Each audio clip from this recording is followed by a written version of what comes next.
thanks for coming. I'm Steve Silberman. I'm from AudioQuest. We're a cable manufacturer. We recently became a hardware manufacturer. We make a DAC. I'm going to try and keep this as non-AudioQuest as possible. This is not going to be a product plug. What I want to do is I want to take you guys through basic computer audio setup. So I got just a couple of questions just to gauge the audience and see where everybody's at. Who here is doing computer audio at home? Everybody. Okay, great. That's awesome. Not you? Okay, almost everybody. Who's not doing computer audio? Raise your hand.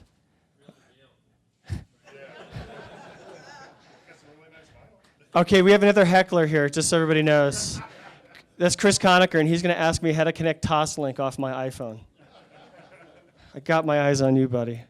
Okay, who? Put your hands up if you're not doing computer audio. Who wants to do? If you don't want to do computer audio, drop your hand. Okay, that was a trick question. I didn't make sense to me either. If you don't, anyway, who uses Apple? Who's an Apple user here? Oh my gosh. Okay, who uses the other thing? Okay, so it's kind of 50-50. I actually do both. I was being a smart aleck. I use both, and there's good reason, and I'll discuss that. Who here is using things like Pure Music or Amara or Audiovana or Decibel? Okay, cool. That's awesome. This is a cool crowd. So I had originally tailored this to the very basics of getting off the ground and flying. So a lot of the stuff I'm going to cover might be redundant for a lot of the people in this audience because it seems like we've got a lot of experienced people here. But there may be still some things that you find interesting. So I'm going to go through this as if we're all new to computer audio, and if you're falling asleep, I'll move faster. So welcome. Thank you very much. So we already know what we need as system requirements. We need at least Windows XP, Vista, or 7, and we need to have Apple OS X going forward. So there's a couple of recommendations I make if you're going to build. I'd like to go back just one step. Sure. I have an old G5 with Motorola. Uh-huh. Should I leave the room? No, not at all. Not at all. We'll let you stay. We'll let you stay. Let's vote on it. Should he leave? It looks like you can stay. A lot of the software you look at now is Intel only. Yes. And it's getting frustrating. Well, it's time marches forward, and you might want to upgrade. And well, I'll talk about different. I just gave up my abacus, so. No, there's very, very inexpensive solutions to upgrading these days. So we'll talk about some of that stuff as we move forward. But the reason you want to have these are our minimum requirements. We need to have operating systems that can handle the different type of music players that have all the USB audio drivers built into them and things like that. So really, these are the basic requirements that you need to get yourself up and running. So some of the things I recommend are, let's talk about our computer and let's talk about the infrastructure of the computer. And one of the things I recommend, if it's possible for you, it's not always an available luxury, but if you can have a computer that you can just dedicate to your audio system, it makes your life a whole lot easier. That way you're not encumbering the computer with a lot of other heavy processes, and you're saving space and you're saving resources. Some of the things you want to look at are the amount of memory your computer has. So you want to start, I think, with a minimum of 2 GB of RAM, which I think at this point, this day and age, it's almost impossible to buy a computer with anything less than 2 GB of RAM.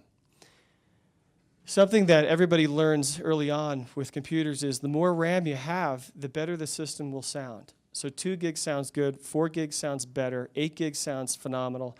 Now we're getting up to 16 gig capability with laptops and beyond. The more RAM you have, the better your playback is going to sound, especially on a computer, because computers they're resource intensive, and oftentimes they're using a tremendous amount of their memory. What can happen with your computer if you're doing a lot of stuff beyond just audio? You may run into a situation if you have a low amount of RAM, say something like 2 GB of RAM. You may run into a situation where you actually run out of memory. You run out of RAM. And your computer will go into a process called virtual memory. So the computer will actually allocate memory space on your hard drive. And when your computer starts to do that, it reduces the fidelity of your sound. So if you can put at least 8 GB of RAM in your computer, nearly impossible to run into that. At 16 gigabyte of RAM, I can't imagine running into that. And if you've ever been to a recording studio, if you've ever looked at the workstations that they're using there, those guys typically have 32-bit, 64, or 32 gigabyte, 64 gigabyte, and even beyond that in terms of memory. The recording engineers have known for years that you want more memory. More memory is going to give you higher performance. Solid-state drives sound a lot better than spinning disks. That doesn't necessarily mean you want to go out and buy a solid-state drive, because it gets expensive if your music collection is large.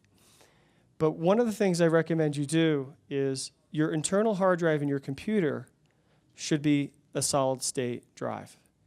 All of your applications in your operating system, if they're running from a solid-state drive, the system will sound far better. The other thing we want to do is we want to make sure that we keep our music on a completely separate hard drive from our operating systems and our applications, because we don't want the computer having to poll and find the music data and run the applications all from one single location. You'll find just moving your music library to an external hard drive, you get higher fidelity sound. So with external hard drives, it tends to be, who here has 1,000 CDs or more? Okay, who's got 5,000 CDs? So you start to get into these big collections, and it gets expensive if you do solid state, and it's still well beyond my reach. I have about 3 terabytes worth of music at home, and so 3 terabytes is solid state, and my wife would throw me out of the house. It's too expensive. So what I look for is I look for high performance spinning disk drives, and the things I look at are the RPM, the size of the cache, the read speed, the write speed. The faster all these things are, it seems the higher quality sound you get. It's amazing the difference in hard drive sound. So I've had some Western Digitals and Seagates at home, and they sound okay. What I found is a company called OWC. If you go to macsales.com, these guys sell really high performance drives that genuinely sound better than the average drive you would buy at a department store. They typically use, right now they're onto Hitachi. They're using Hitachi drives, and the Hitachi drives sound absolutely phenomenal. So everything, what you're going to take away from this is that everything makes a difference. And if you're spending a lot of time listening to this stuff and tweaking, you'll be surprised at the differences that you'll hear. So I like OWC or macsales.com as my resource. I buy all my RAM from them. I buy my hard drives from them. The thing I like about a site like that is they take all the guesswork out of it. They sell the highest quality RAM. They sell the highest quality drives. I know that whatever I pick from them, I'm going to get the best product for the price. So we want to keep our music library on an external hard drive.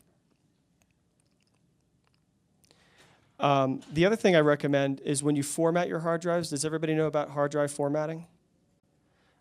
You have OS journaled. An OS journaled hard drive would mean that it could only be read by a Mac computer. There's 2 formats called FAT and XFAT. I recommend that you use XFAT if your operating system, if your computer has XFAT built into it. If it doesn't, go to FAT. The one limitation with FAT is your folders can only be 4 gigabytes, and I think the whole partition can only be 2 terabytes. So depending on how big your music collection is, FAT might not work for you. XFAT gets rid of all those limitations. And the thing I like about XFAT is you might wind up boot camping your computer. You might wind up using Mac sometimes. You might wind up using Windows sometimes. So you want your computer to be able to see your hard drive. Or you may have multiple computers in the house, and they might be different operating systems. So when you get a hard drive, before you put any music on it, go into your utilities and go to your disk utility, and then go to your format, partition it, and then choose XFAT or FAT. And that way, you'll be able to see your hard drive on any computer. Pardon my ignorance, but I've heard this term boot camping before. Can you explain what it means? Yeah, boot camping. Boot camping is a process in an Apple computer or an application. I don't know what the specific jargon is for it. But what Boot Camp allows me to do is it allows me to partition or divide my internal hard drive space on my computer and proportion what I want for one operating system or another. You could actually put as many operating systems on there as you wanted to. So what happens is I can turn off my computer, and when I start it up, I can hold down the Option key on an Apple computer. And what I'll see is all the different partitions of hard drives. So I'll see my Windows hard drive, I'll see my recovery hard drive, I'll see my Apple hard drive, and then whichever hard drive I click on, that's what's going to launch. So if I want to use Windows 7, I can click on the Windows icon hard drive, and then I can be in the Windows operating system, and I can be using media players from that side of the fence. So that's what Boot Camp is. Does that, anybody else have any questions before I keep rolling? Okay. Oh, I'm sorry. XFAT is a standard now on all spinning hard drives, and FAT is standard on USB dongles.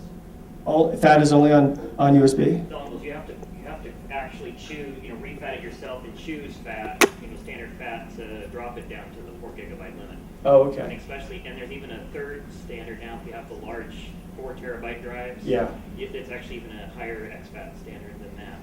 There you go. So it's this stuff is, there's so much to learn that every time I do a seminar, somebody tells me something I wasn't even aware of. So thank you very much. In terms of connectivity of a hard drive, your connectivity is a big deal. So it seemed like a lot of people are doing computer audio. Who's doing USB DACs? Who's using USB DAC? Okay, a lot of you are. Who has a USB DAC and they have their hard drive connected over USB? A lot of, that's good. Okay, good. You don't necessarily want to do that. What happens is you can congest the USB bus. So if you're using a USB DAC, you'll get higher performance if you can connect your hard drive in some other fashion. If you could use something like eSATA, if you could use FireWire, or if you put things on a NAS and you came in over Ethernet, you'll greatly reduce the performance of your computer audio playback if you have the hard drive and the DAC on the USB bus at the same time. You congest the bus, and you're asking the bus to do 2 completely different processes at the same time, and it's just not that sophisticated. You're referring to your hard drive, you're referring to the storage hard drive. The storage hard drive, the external music collection, yeah. So if you can, try and avoid that. There's Thunderbolt. One quick question.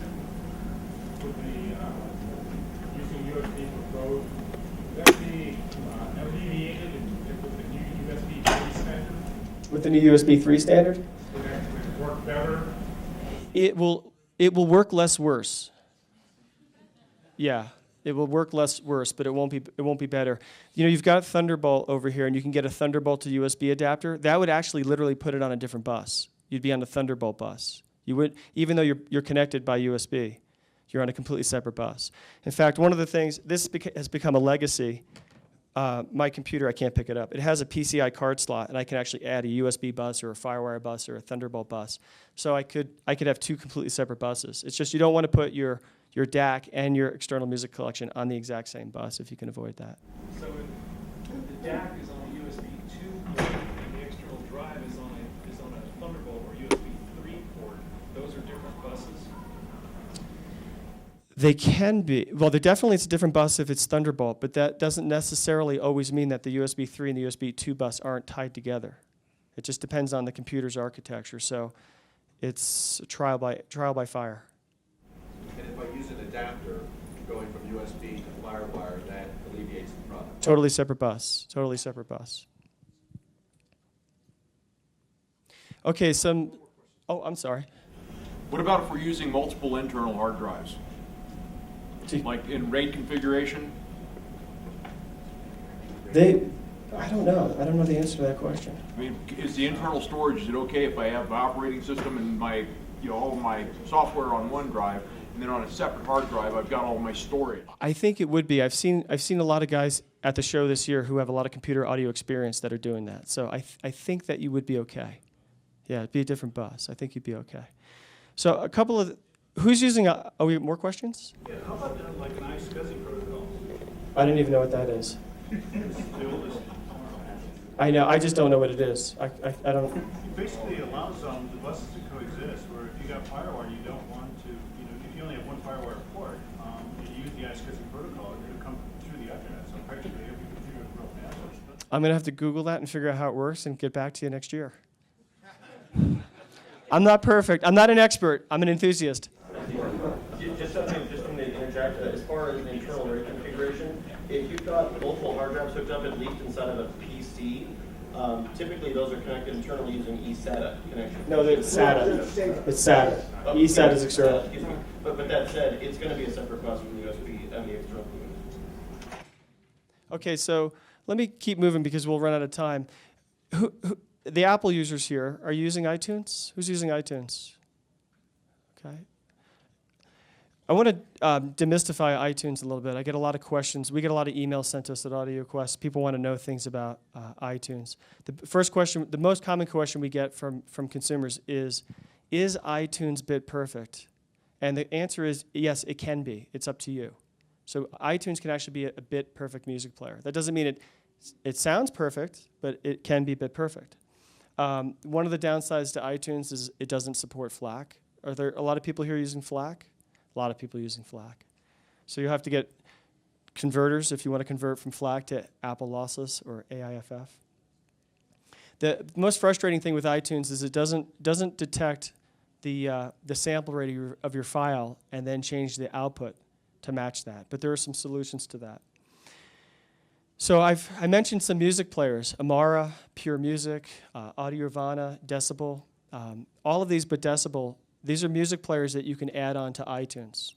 So iTunes is a pretty complicated program. It's a multitude of programs, actually. It's not one single program. And there's been a cottage industry of software designers that are making software now that you can piggyback onto iTunes, and you'll get much higher fidelity. You'll get auto sample rate detection. So if you're going from a 44.1 kilohertz song and the next song is 96 kilohertz, the computer is going to change the output so that it matches, so you have native resolution. So these are nice features. These programs run anywhere from about $30 and up to $200. Is anybody here using an aftermarket program with iTunes? And then the guy who asked me the question that I didn't know, did it improve the sound? Yeah. So these are relatively inexpensive add-ons in a big scheme of the cost of our hi-fi system. Most of these programs give you a 20-day or 30-day trial period so that you can give it a listen and you can look at the interface and you can see how it works. But they're definitely programs that I would recommend you try. There's a great site. I'm going to plug a guy in the audience here. There's an awesome site called computeraudiophile.com, written by Chris Conacher.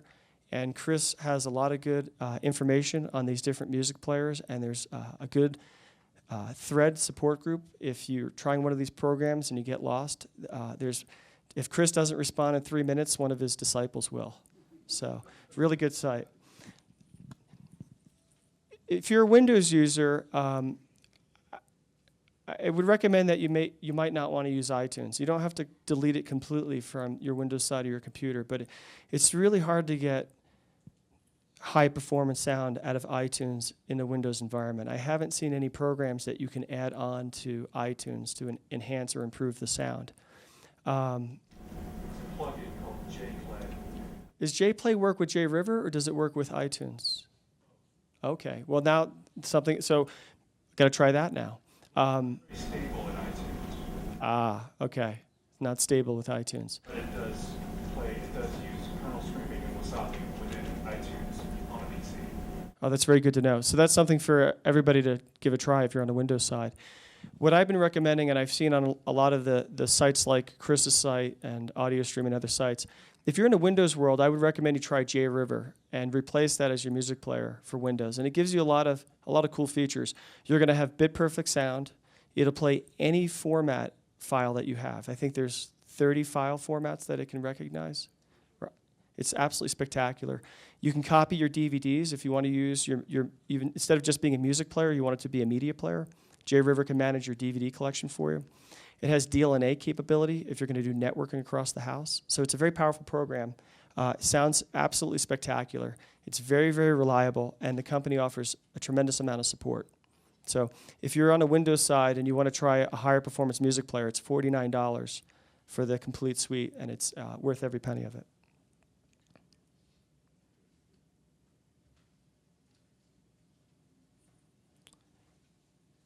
Okay, so what I have here for iTunes alternatives, I haven't seen anything that I find viable on the Apple side. If you wanted to completely get away from iTunes and have a rich graphic user interface, high-performance music player, at this point I haven't found anything, but I'm sure somebody here has. I guess nobody here has. So with iTunes, for high performance, your options are using things like Amara, Decibel, Pure Music, etc. And then in the Windows world, you've got JRiver. There's also FooBar, and I believe FooBar is free. And there are a lot of people out there that like that too. You can, on the Mac, you can use COG for FLAC stuff, but it's not, I mean, it works. Yeah. One of the things I recommend if you're on the Mac side and you're buying FLAC files and you want to convert those to a file format that's compatible with iTunes, there's a free download you can get from sbooth.org, Stephen Booth. It's called Max, and Max will convert your file from one format to any other format that you want. And some of these music players, like Pure Music, they have a FLAC converter built in. You literally drag the FLAC file into their FLAC converter. It converts it to the file format that you like, or actually it converts it to Apple Lossless, and it populates it in iTunes for you. It's all very automated. So if you're buying a lot of FLAC files from places like HD Tracks and you want to play them in iTunes, Pure Music is a really good alternative for that because it'll convert the files for you. So I talked about music file location, file format selection.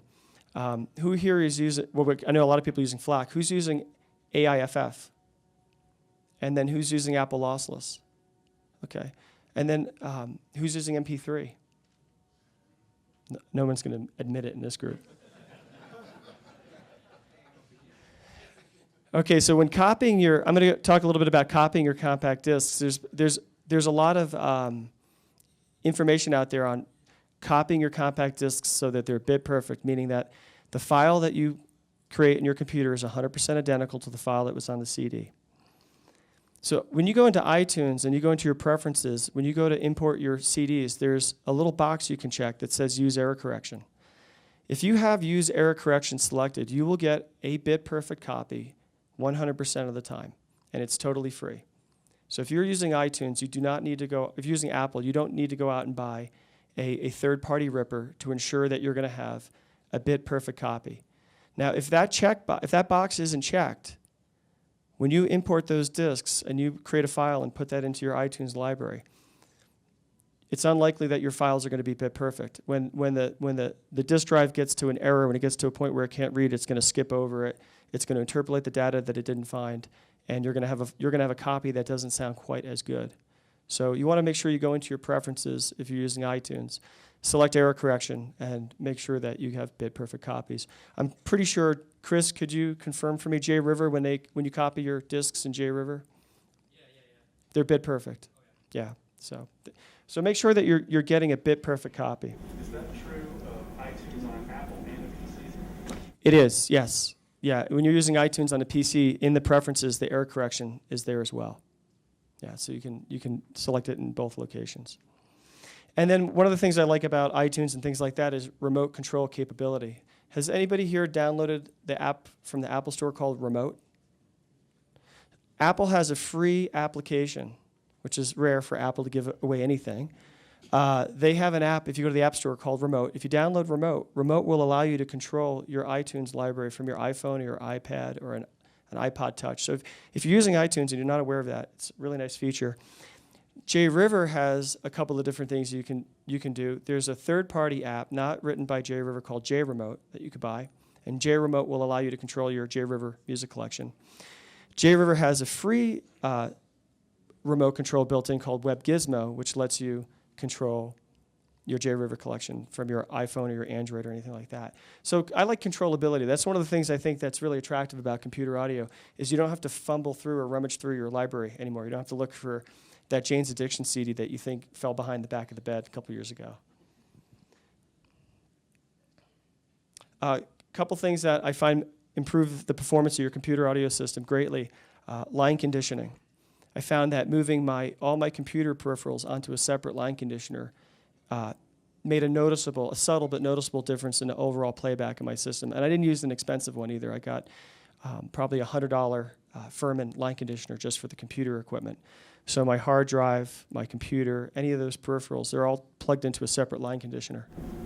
Most of your UBCs, universal backup stuff, come with power conditioners built in, and they're at the exact same price. So save your money, get yourself that. Then if the power line gets hit by lightning or anything like that, you don't lose all of that equipment that you spent thousands of dollars. Yeah, on. It'll save it. You'll save your files. It'll power condition. You got the best of both worlds. Yeah, that's an excellent point.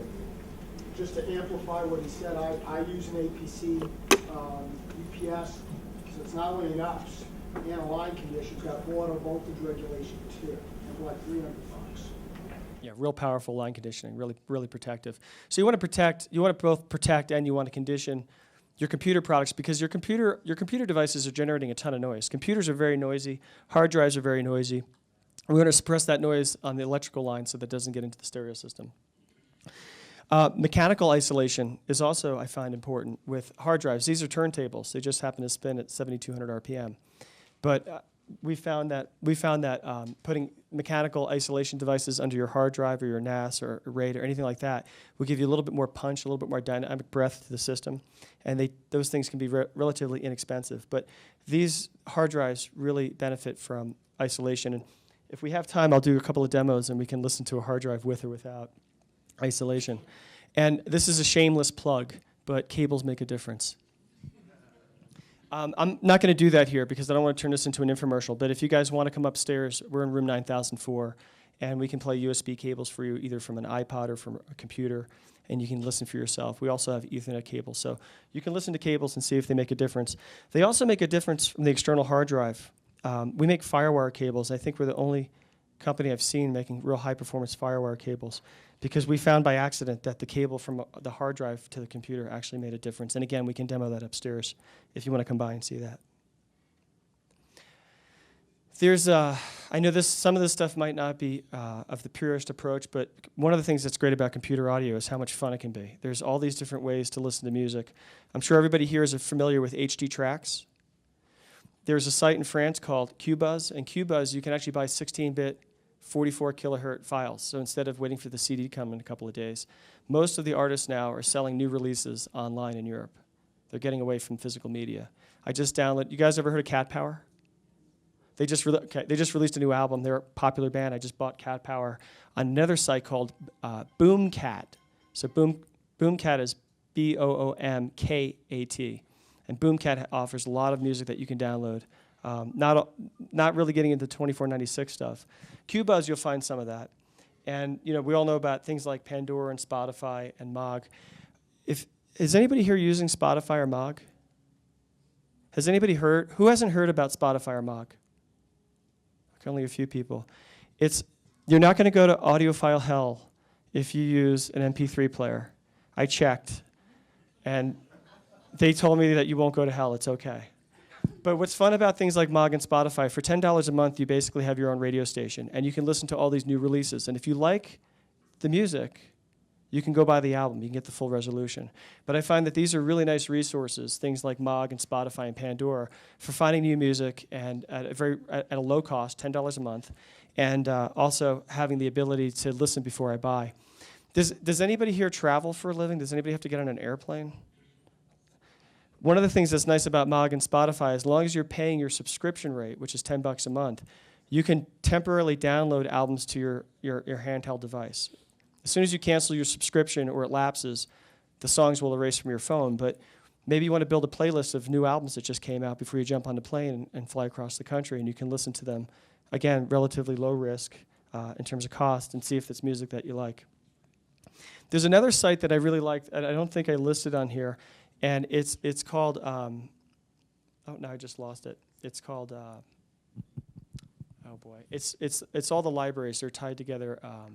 All the libraries in the United States are tied together on this site, and I can't remember the name of it, but you can go there. What's that?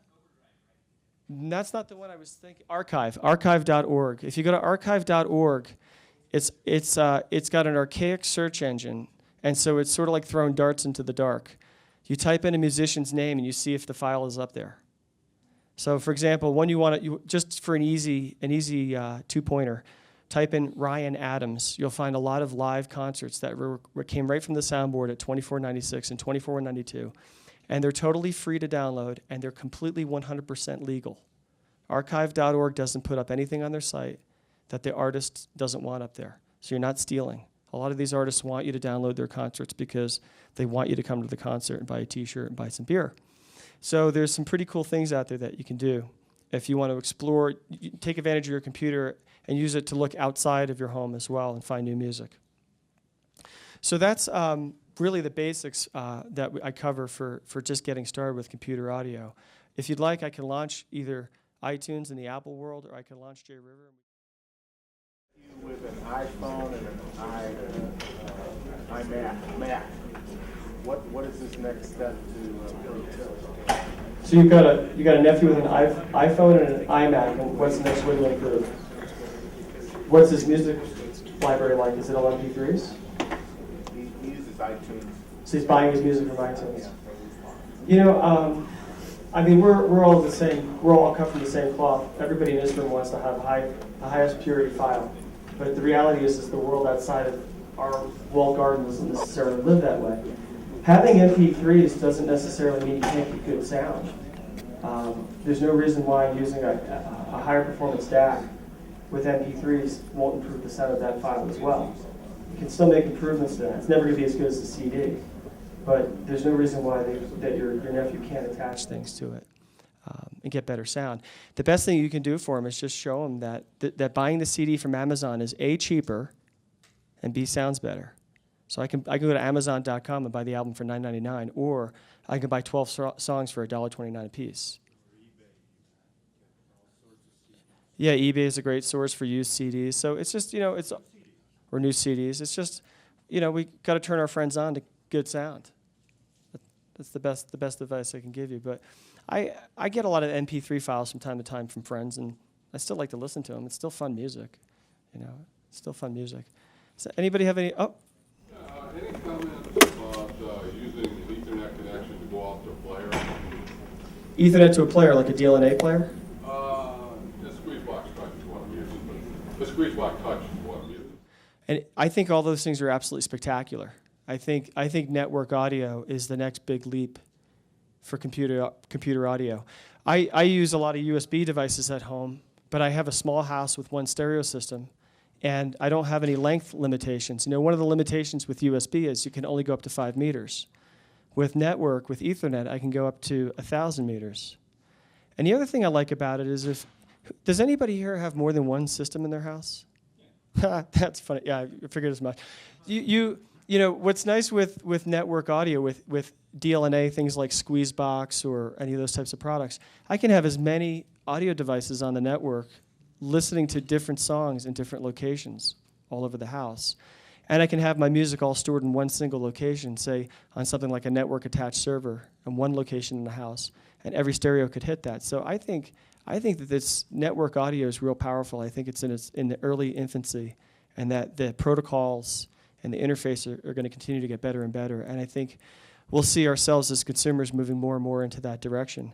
I mean, right now, if you walk into Best Buy or Listen Up or any of the stores around here, virtually every mainstream product that they sell, Samsung TVs, Sony TVs, Denon, Pioneer, Marantz receivers, all of those devices now have DLNA capability built into them.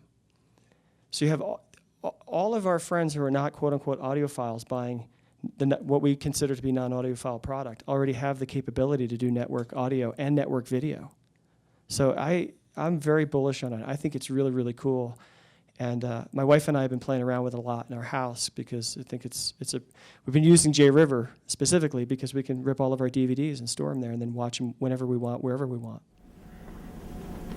Are you the company that makes that Dragonfly that you're making out? I am, but I can't shamelessly plug my company. Were you using that? No, I wasn't. Trying to be like Chris says, Switzerland. I was using a Pioneer digital to analog converter.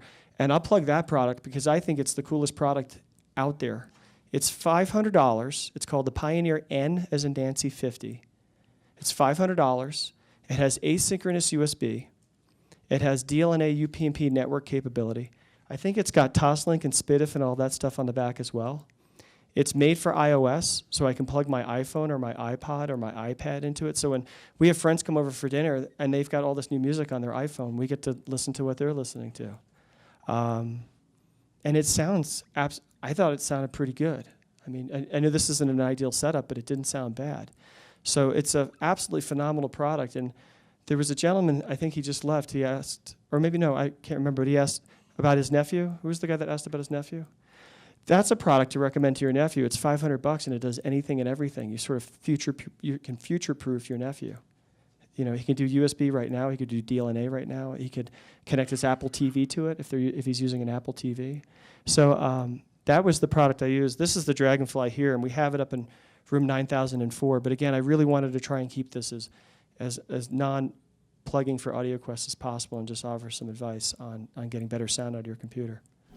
If you have a Mac laptop, and you have your tracks, your songs on a hard disk, inside there, spinning hard disk, and then you have Dragonfly, would you have two different buses, or would you be using the same one? If the music was in the computer, that would be on the SATA bus or whatever the bus is for that hard drive. Yeah, so you'd be on separate buses. Yeah, good question. Anybody? Yes, sir. Any comments you'd make about high-resolution download? In what regards? Well, buying the service, or just how this all fits into your presentation. Oh, I think that's the future. I think physical media will continue to diminish, and whether it's today, by today's standards, CD is high resolution compared to what most people are listening to. So like I had mentioned a couple of sites like Boomcat and Qbuzz. You can download 1644 on these sites. Sometimes you can find 2496 files. But you look at what's happening at HD Tracks. I mean, talk about a seismic shift. Now I know this is gonna be heresy, but just look at it from a bigger, broader perspective.